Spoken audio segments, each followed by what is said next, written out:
So you've just bought armor for the first time, but you're running into a problem. How do you stop doing this? I killed a friendly. Well, fear not, fellow gamers, I've decided to put together some tips and tricks to help you positively identify your targets within ARMA Reforger, so you can hopefully avoid the same mistake that I just made and be able to engage enemies with confidence whilst keeping friendly fire to a minimum. So with that said, let's get straight into it.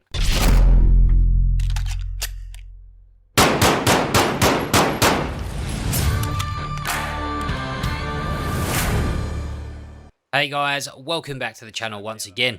Friendly fire has been a bit of a hot topic lately, especially with so many new players flocking to ARMA Reforger. Now, yes, while there are some absolute grubs out there who enjoy purposely team killing for the fun of it, for the rest of us, the grown adults I'm talking about, you might find that there's times where you're absolutely certain that you're about to light up an enemy, only to be hit with that dreaded shame message reminding you of your war crimes and demoting you down a rank. It happens to the best of us. Unfortunately, ARMA can be unforgiving in this regard, and if you're not communicating with your team, there's a solid chance you might end up taking out one of your mates, or even worse, being taken out yourself. So, how can you avoid this? In this video, I'll be breaking down some tips and tricks that will help you minimize friendly fire incidents, as well as identifying enemy targets. I'll also explain what to do if you do find yourself in the event of accidentally killing someone on your team. But first up, let's dive in game and take a look at the Russian and US factions and explore some of the key differences that can help you distinguish them from each other on the battlefield. If we take a look at the two most basic and commonly used loadouts of both factions, the differences between Russian and US soldiers are pretty clear to see. For example, the Russian rifleman is typically wearing dull, practical colours such as an olive green uniform with darker green body armour and helmet. The US on the other hand is decked out in multicam, which covers their uniform, body armour and helmet.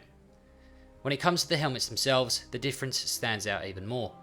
The Russian helmet is a simple dome-shaped metal design that sits loosely on the head and offers little ear protection. The US on the other hand has a snug fit, includes ear protection and has a cloth cover that reduces glare.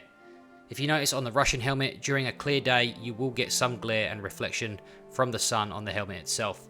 As for the weapons, the Russian uses an AK, which has the black body with the brown wood on the stock, handguard and magazine, giving it that iconic classic AK look.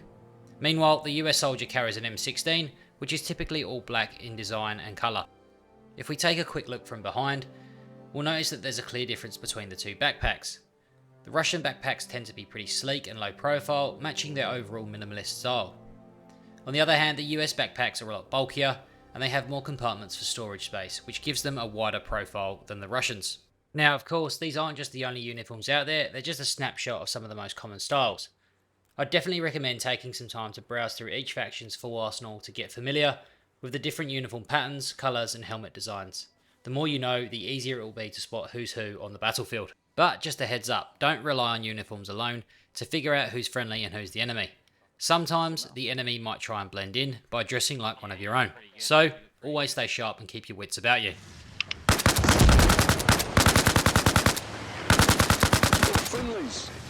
Nah, they thought we were friendly. They thought we were friendly because they saw the American uniforms. So it's one thing to recognise the enemy up close, but what about spotting them from distance? Well, it's not too hard if we use what you already know. If we focus on key features that are unique to each faction, from there we can start to make quicker decisions in the heat of the moment. Let's look at a couple of examples. In this example, I spot a soldier in dull coloured clothes with some light reflecting off of his helmet and a dull green body armour. As he turns, I can also see what looks to be an AK in his hands, so based from these details, it's likely going to be a Russian soldier. This soldier blends well with the forest, concealed with multicam. I can't see any light reflecting from the helmet, and as he turns I spot the outline of what appears to be an M16. So, based on these details, it's likely a US soldier. Let's try a more challenging example. In this one, the soldier is wearing multicam, and there's no light reflection on the helmet. But since he's a lot further away, I need to find another clue. As he turns and exposes his back, I spot a slim, basic backpack that closely resembles the Russian style. Given these details, it's more than likely he's a Russian soldier, despite the camouflage pattern. And finally, in this example, I spot someone from distance, but can't quite make out any clear details from the angle. I do notice some light reflecting off the helmet, but it's not enough to make a solid identification. So sometimes you'll need to reposition for a better view before making a call. Once I move into a better spot, I can clearly see that despite the dull coloured clothes and the metal helmet, it's actually a US soldier, and if I hadn't have moved closer, I could have easily mistaken him for an enemy. When you're trying to figure out if players are enemies or friendlies, it's good to use both what you can physically see with your own eyes and what the map tells you. Spotting players is the first step, and then checking on the map can help confirm things. However, where I feel a lot of new players are going wrong is that they're relying too heavily on the map, which isn't always the best idea. Here's why. Let's say that we've just spotted 3 players through our binoculars, and we're fairly sure that they're friendly players. However, we want to double check. We open up our map and check the location, where we can see the icon marking Kiwi Bro, Nutty and Johnny's location, with Johnny playing as the squad leader. That's a solid confirmation that they're friendly and can confirm what we've just seen. But here's where it gets a little bit more tricky. If Kiwi and Nutty end up getting separated from Johnny, we'll only end up seeing Johnny's position on the map since he's the squad leader.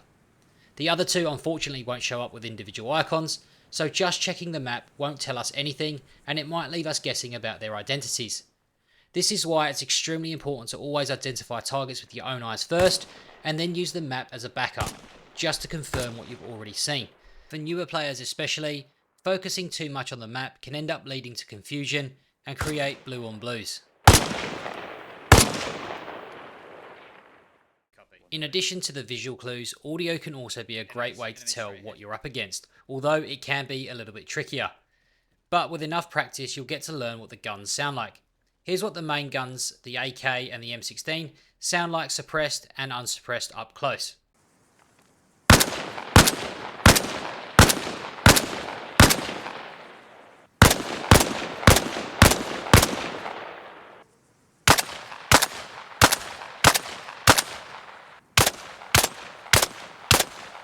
And here's an example of what they sound like from distance whilst you're being shot at.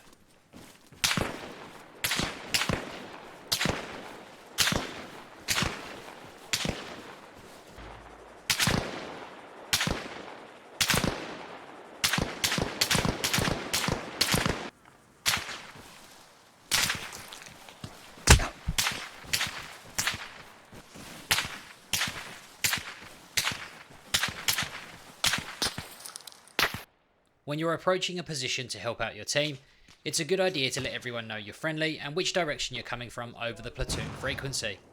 This is especially helpful for teammates who might be stuck defending the base, fighting off wave after wave of enemies, and could be a little trigger happy. Giving them a heads up ensures they don't accidentally take you out before you can even help. A quick radio check could save you from a bullet with your name on it. Friendly's pushing on foot to Muscat. Yeah, copies. Copy, same. Friendlies. Field is friendlies. So, what do you do in the event that you accidentally team kill one of your own? Because, let's be real, mistakes happen and we're all human, but when it does, it's important to own up to it and just apologise. A simple sorry can go a long way in ARMA, and you can do this by typing in the game chat, which on PC is the / key, on Xbox I believe it's the start and select buttons together, and on PlayStation I think it's the touchpad and options button at the same time. Once you're in chat, you can type a quick message to the poor teammate you just lit up and say that you're sorry. Just try not to make a habit of it. So I hope that this video has been helpful and that you've picked up some useful tips. Just remember, the more methods you use to positively identify your targets, the better and more accurate your decisions will be, and the less chance you'll piss off your teammates. If you enjoyed the video, don't forget to drop a like, leave a comment and subscribe for more content. Thanks for watching as always, keep it crispy, and I'll catch you in the next one. Bro, that one you have to... Oh, what the...